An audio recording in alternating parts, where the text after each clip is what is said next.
এই জন্য যত মানুষ কাবা শরীফ তাওয়াফ করে, এমপি সাহেব হাসি এরকম নিয়ামিনী থেকে হজরে আসওয়াদ এই জায়গাটা পার হওয়ার সময় লক্ষ লক্ষ মানুষেরা একটা আয়াত পড়ে, রব্বানা আতিনা ফিদ দুনিয়া হাসানা ওয়া ফিল আখিরাতি হাসানা ওয়া কিনা আযাবান নার। এই খেয়াল করবেন, এটা এমনিতে পড়ে না,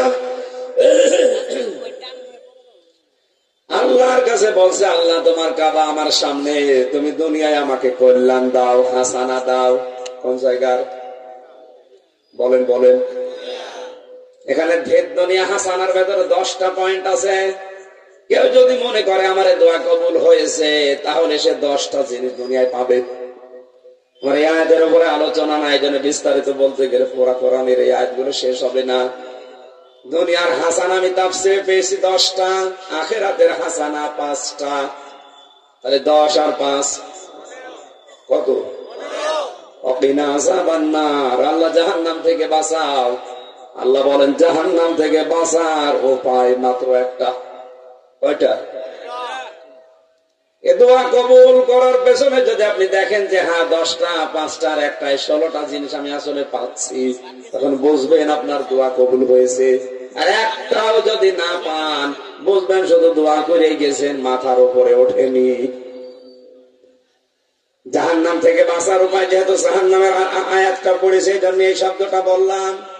আমি একা না, সবাই দোয়া করেছি, ওয়াকিনা আযাবান নার, আল্লাহ আমাদের সবাইকে তুমি জাহান্নামের আগুন থেকে বাঁচাও।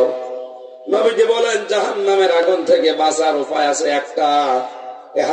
এর ব্যাখ্যা একটা হাদিস এসেছে, কিয়ামতে আরাফ নামক একটা প্রাচীর থাকবে, ওই প্রাচীরের উপরে আল্লাহ কিছু মানুষকে দাঁড় করিয়ে দেবেন।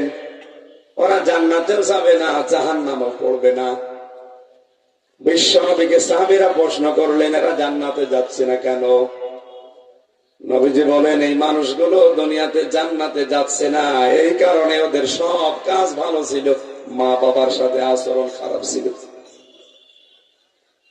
এই কথা খেয়াল করেন, এ জায়গায় দাঁড়িয়ে আছে প্রাচীরের উপরে, আরাফ নামক প্রাচীর।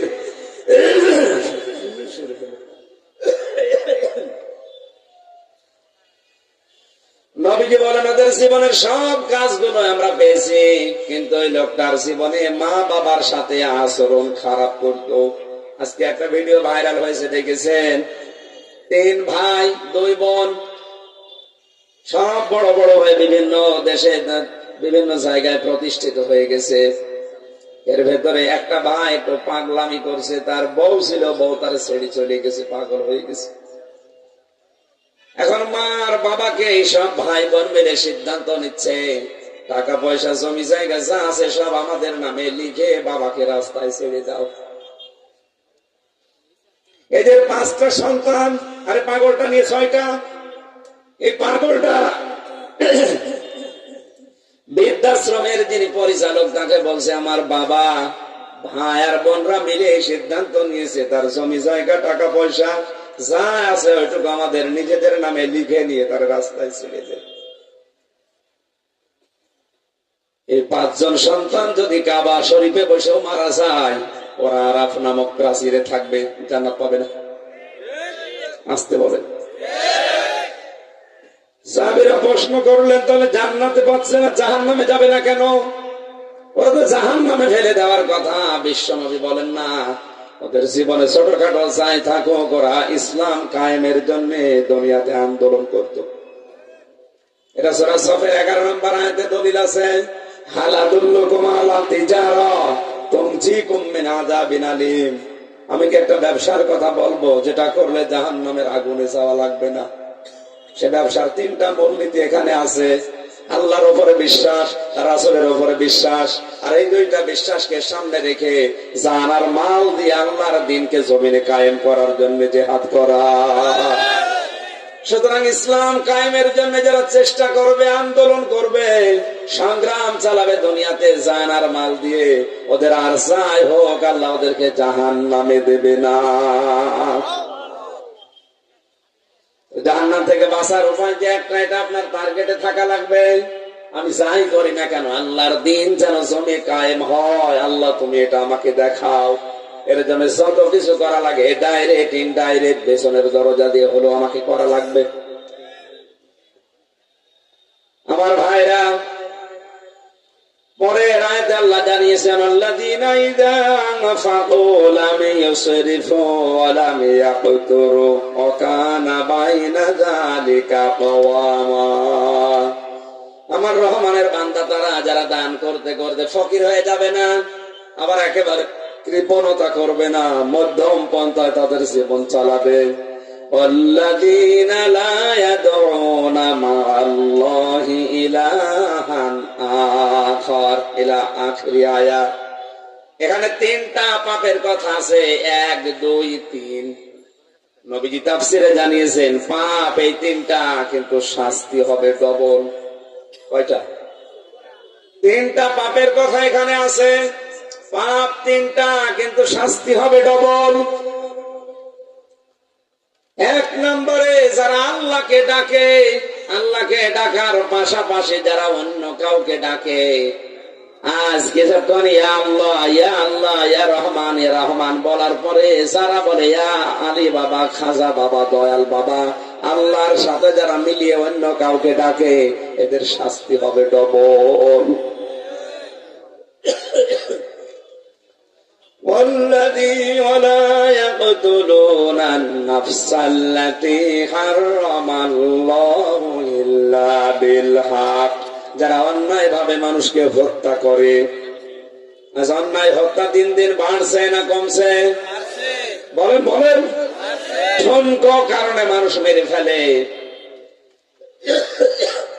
হয়তো অনেকে ডাইরেক্ট মারে না, এদেশে এখন আবার সিস্টেম হয়েছে নিজে কিছু করে না, পেছনের দরজা দিয়ে শুধু একটু হাওয়া দেয়, 10,000 মানুষ মরে যায়।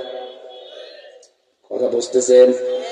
আপনি নিজে হয়তো মার্ডার করেননি, কিন্তু হাওয়া দিয়ে রেখেছেন, ওই হাওয়ায় মার্ডার হচ্ছে। আপনার শাস্তি হবে ডবল। ওয়ালা ইয়াসনুন, যারা জেনা করবে না। আর জেনা বলতে শুধু লজ্জা স্থানের এটা না, আমাদের হাতের জেনা আছে, মুখের জেনা আছে, চোখের জেনা আছে। কথা বলে ঠিক কিনা? সবচাইতে বেশি জেনা হচ্ছে এখন আমাদের চোখ আর কলবের। জোরে বলেন নাউজুবিল্লাহ।